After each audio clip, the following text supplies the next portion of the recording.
আজকে আমি তোমাদের বর্ধমান বিশ্ববিদ্যালয়ে যারা এবার থার্ড সেমে দর্শনের মেজর রেখেছো বা অনার্সে দর্শন বিষয়টা নিয়ে পড়ছো এবং পাশের থেকে দর্শনে যারা মেজর রেখেছো সেই বিষয়টা সাজেশন করে দিলাম। তোমরা জানো এখানে তোমাদের মেজরে দুটো পেপার আছে, অর্থাৎ ফার্স্ট পেপার এবং সেকেন্ড পেপার, এবং তার সাথে কি আছে একটা সেক পেপার। যেটা আজকে আমি সাজেশন করলাম সেটা হচ্ছে গিয়ে পেপার 1। এরপরে আমি পেপার 2 এবং সেক পেপার আপলোড করব। তোমরা চ্যানেলটা অবশ্যই সাবস্ক্রাইব করে রাখবে। দেখবে এভাবে তোমাদেরকে আমি প্রত্যেকটা সেমিস্টারে মেজর মাইনর সেক পেপার যা যা আছে সমস্ত কিছু সাজেশন করে দিচ্ছি এবং ভেরি ইম্পর্টেন্ট অর্থাৎ স্টার মার্কসগুলোও করে দিচ্ছি। যে স্টার মার্কসগুলোর মধ্যে থেকে তোমরা পরীক্ষা কম পেয়ে এসছো এবারও পাবে। তাই তোমরা কি করবে, অবশ্যই চ্যানেলটা সাবস্ক্রাইব করে রাখবে আর এই আমার প্রশ্নগুলোকে ভালোভাবে নখদর্পণে দেখবে। দেখো কি প্রশ্ন দিয়েছি তোমাদেরকে আমি ফার্স্ট পার্টে দর্শনের থেকে। কি দিয়েছি?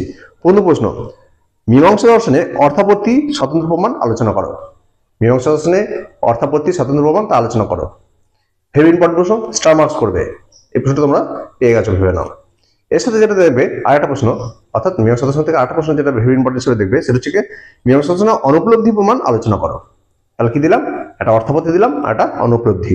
এই অর্থাপত্তি এবং অনুপলব্ধি এই দুটোর মধ্যে তোমরা একটা পেয়ে গেছো। স্টার মার্কস প্রশ্ন কিন্তু এটা ভেরি ইম্পর্টেন্ট, কোনো মতেই এটা ছাড়বে না তোমরা।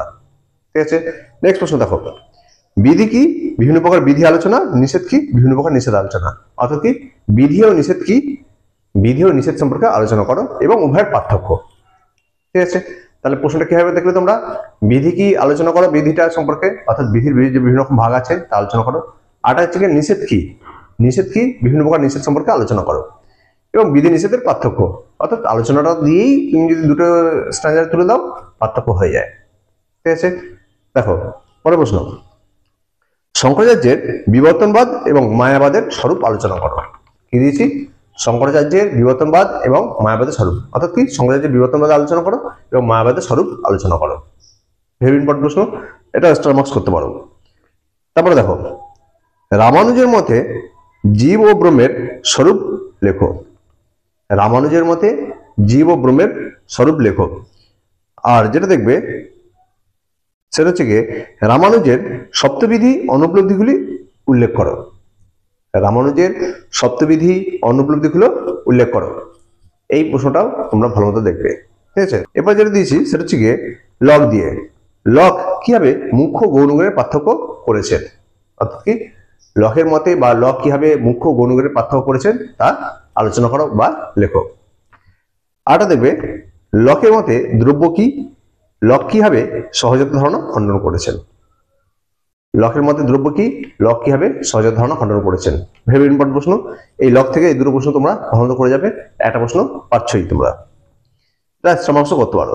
লকের থেকে প্রশ্নটা স্টার মার্কস, অর্থাৎ লকের মুখ্যগুণ ও গৌণগুণ পার্থক্য ভেরি ইম্পর্টেন্ট, স্টার মার্কস করতে পারো।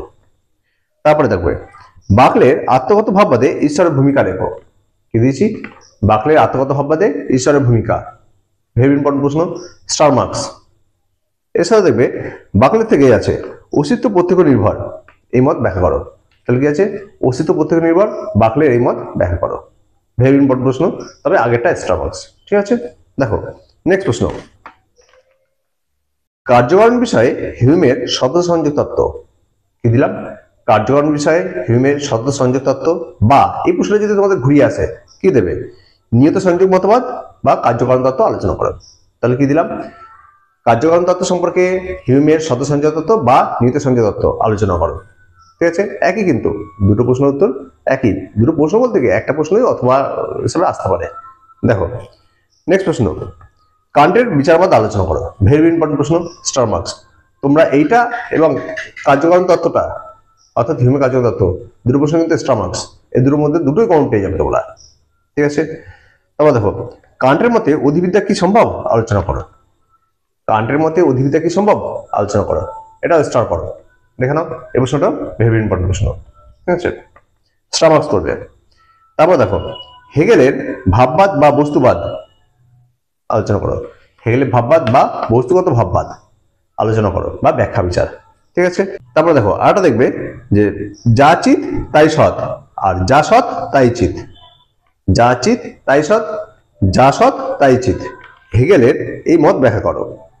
হেগেলের এই মত ব্যাখ্যা করো। এই প্রশ্নটা যদি তোমাদের ঘুরিয়ে আসে সেটা আসবে কি? হেগেলের পরম তত্ত্বের স্বরূপ আলোচনা করো। হেগেলের পরমতত্ত্ব স্বরূপ অথবাদি কিন্তু, হ্যাঁ, মানে দুটো প্রশ্ন উত্তরই এক। ঠিক আছে, আর দুটো পার্থক্য দেখে যাবে। এই পার্থক্যগুলো তোমরা একটু ভালো মতো ভাবে দেখবে। দেখো আমি পার্থক্যগুলো এক জায়গায় রাখলাম। কি কি দিলাম? বিবর্তনবাদ ও পরিণামবাদ। কি দিয়েছি? বিবর্তনবাদ ও পরিণামবাদ। পরে পার্থক্য নির্গুণ ও সগুণ বর্মের পার্থক্য। নির্গুণ ও সগুণ বর্মের পার্থক্য। তারপরে পার্থক্য দেখো বুদ্ধি ও প্রজ্ঞার পার্থক্য। কি দিয়েছি? বুদ্ধি ও প্রজ্ঞার পার্থক্য। এই তিনটে পার্থক্য তোমরা ভালো মতো দেখে যাও, পার্থক্য দিয়ে আসলে এর মধ্যেও পেয়ে যাবে। এই হচ্ছে তোমাদের টোটাল প্রশ্ন। এর মধ্যে আমি কিন্তু স্টার মার্কস করে দিয়েছি।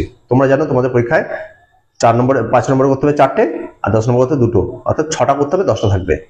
আমি যা প্রশ্ন দিচ্ছি এর মধ্যে তোমাদের 6টা লিখতে হবে, 6টা কম পেয়ে যাবে। ভালো মতো হবে এখন থেকে তোমরা এগুলো তৈরি করো। এরপর আমি শেষের দিকে আবার লাস্ট মিনিট সাজেশন বলে খালি ইম্পর্টেন্ট ওই 6টা লিখতে হবে, তার জায়গায় আমি 8টার মতন কি 8টা প্রশ্ন দেবো আমি।